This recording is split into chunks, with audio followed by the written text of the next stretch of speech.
And joining me right now, Bill Kristol, editor for the Weekly Standard and ABC News contributor. And Bill, I hope you had a great Thanksgiving, sir. I did. I hope you did too. Yes, I did. Thank you. All right, so what do you make of not only the recount, but of Hillary and the campaign, Hillary's campaign, getting behind it? Yeah, I think it's a little astounding. I think they want to do as much as they can to weaken Trump. I don't think they can win, but I think they can, energize their base and maybe cast doubt about his, since he's losing the popular vote as well, cast doubt about his mandate and encourage Democrats on the Hill to stand up to him. So you just hate to see people on both sides, playing games with sort of Democratic legitimacy and calling into question the actual vote. I think it's pretty serious, though. Jill Stein, I just got an email from a friend who knows Michigan well. Jill Stein just hired a man named Mark Brewer to head up her recount effort. He was the Michigan Democratic Party chairman for over 10 years, very experienced political pro. He's not some Jill Stein flake lefty. He's the Democratic chairman of Michigan, a pretty huge state, and obviously one of the states is involved, and a Democratic state mostly. So the fact that Stein hired Mark Brewer suggests that there's real Democratic Party muscle.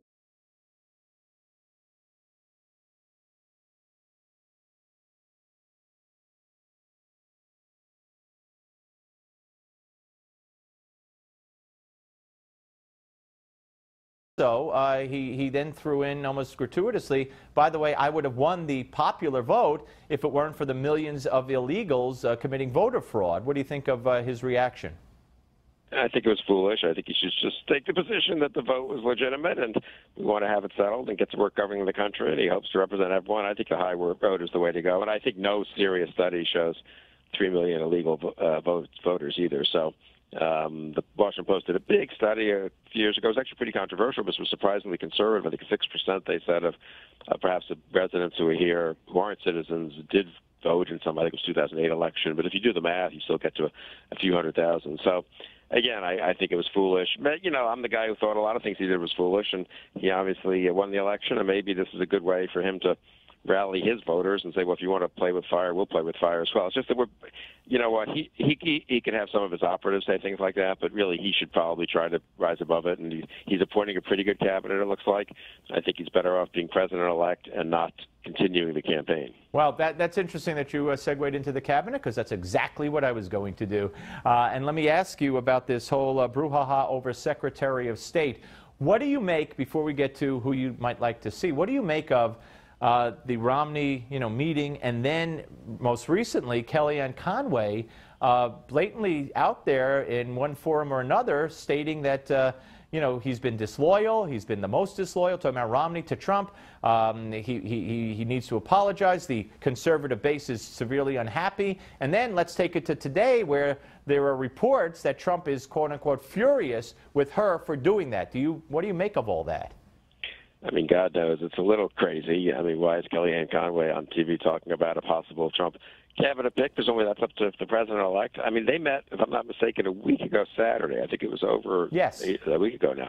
And fine, if Trump wants to take it. There was a pro and a con. Romney, is he the right guy? He's obviously establishment. Maybe that's good for Secretary of State. Anyway, it was being discussed in a pretty calm way, honestly. I don't think many people in the grassroots were terribly worked up one way or the other. Almost everyone who voted for Trump voted for Romney in 2012, ultimately, in the general election, after all. And there is some tradition of putting in people of stature. Maybe you didn't always agree with them as Secretary of State. Obviously, Obama with Hillary Clinton, whom he defeated for the presidency. And then John Kerry, the previous Democratic candidate for president. Think about it. So there's a kind of, it made a certain amount of sense. Anyway, suddenly for Kellyanne to kind of unleash this little hand grenade and then other people chime in, it's not doing Romney any big favors, I think. I imagine doing Trump any big favors. I guess Trump and Romney are meeting tomorrow. Not tomorrow, I think that's been reported, maybe late tomorrow, and I guess I think that'll be the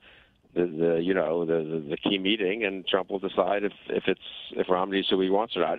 Maybe Trump's being clever. He set it up this way. It's like The Apprentice. You have to get dissent, discord. His own team doesn't agree. A friend of mine thinks this is like all incredibly clever of Trump, and maybe it is, but it seems a little crazy. Yeah. So do you actually think that he's furious with her? I mean, it seems that I can't picture her doing anything that he wouldn't want her to do. Well, that's the thing. I know. I mean, so that makes me wonder whether he's encouraged her maybe to see if she could put some pressure on him. I'm sure he'd like to see Romney walk back his comments. I'm sure if Romney's picked, he will, in effect, say, you know what, I really think President-elect Trump's doing a very good job, and I'm honored to be part of it. You know, he's not going to maybe literally apologize. Maybe Trump would like him to. I don't know if that's a way of putting pressure on Romney, or if he is angry at her that she went out in sort of in a rogue action, or whether he's got a kind of complicated double game going on here. Yeah, never know. So who would you, are you for Rudy, for Romney, or would you like to see someone else? I think I'd like Romney. I think Secretary of State's not a job where you want, you know. I think there'll be plenty. Trump will be in the White House. There'll be plenty of opportunities to shake things up from there. Probably having a Secretary of State who's kind of a calm, experienced guy who other world leaders kind of recognize and respect would be good. I'm very big on Jim Mattis, the retired Marine general, for defense, but honestly, he could do state too, as could General Kelly. Wonderful man. Two great Marine four-star generals retired in the last 2-3 years. Mattis and Kelly. To Trump's credit, he's interviewed them both. I think we could end up with a pretty high-quality cabinet, actually, and I'm encouraged by that. And so far, you're happy, as you indicated, with the appointments. Anybody not being talked about that you'd like to see get in that cabinet somehow? No, not you, of course, for the spokesman role at the White House. I noticed that Kellyanne or Laura Ingraham hasn't been announced yet, so I don't see why they shouldn't go to you. You've got more broader experience than either of them, you know, and you're a nicer guy, easier to get along with. You're nice to people like me who weren't for Trump, you know. You're less hard edged. Well, I'm Laura, telling you, so I'm going to have to send this to Trump. I'll make this case to Ryan Bannon, you know. Please do. I like Betsy DeVos, incidentally, who I do know from Michigan, who's the education secretary. Is a good pick. She's a real reformer. Big on charter schools and school choice. Bill, great to talk to you, my friend. Thank you so much. Look forward to the next time. Very well, Steve. Bill Kristol, ladies and gentlemen. I love talking to him. Up next, it's the panel with Jim Hoft and Julio Rivera. Lots to talk about. Don't go away.